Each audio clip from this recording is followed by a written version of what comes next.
And here's the difference. A trading company, you're going to not be taxed on every single transaction, which is great, but it's always short-term capital gains. You never get the benefit of long-term capital gains if you structure it as a trading company. If you structure it as a holding company, and again, you're not making that many trades, you're going to get the benefit of long-term capital gains. So if you've invested in this asset class for more than a year, specifically here in the U.S., other jurisdictions have different time frames and amounts of taxes that you're going to owe, but 15 to 20% on the tax rate. And I'm hopeful, just like everybody else, that there's no taxes on crypto, right? Like, I will be elated if that takes place, but I got to live in the paradigm and the rules of the road that exist today. So, and you might say, okay, well, if it's just for taxes, I don't need it. Well, like we talked about before when we first started, creditor protection's a big deal. You want to make sure that you have anonymity when you're participating in things. You can still pay yourself out of the LLC. You still control the assets. You get passed through taxation through an LLC. You could file as an S corp.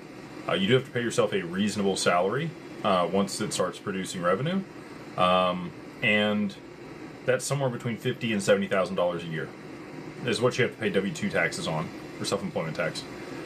Anything else above that can be paid out as dividends out of the corporation. You need that structured in your operating agreement the right way.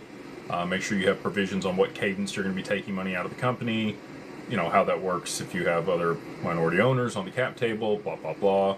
You should work with an attorney to structure, your operating agreement.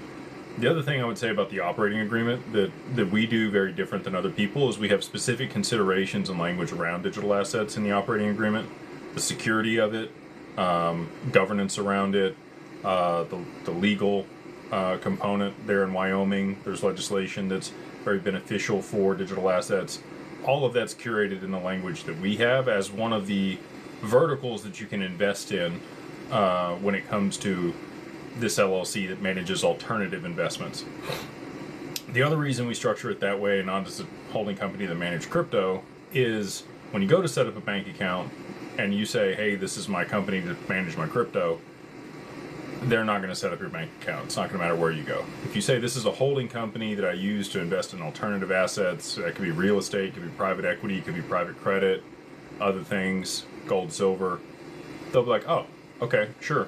What's the NAICS code? And you'll tell them 551112 or 551114.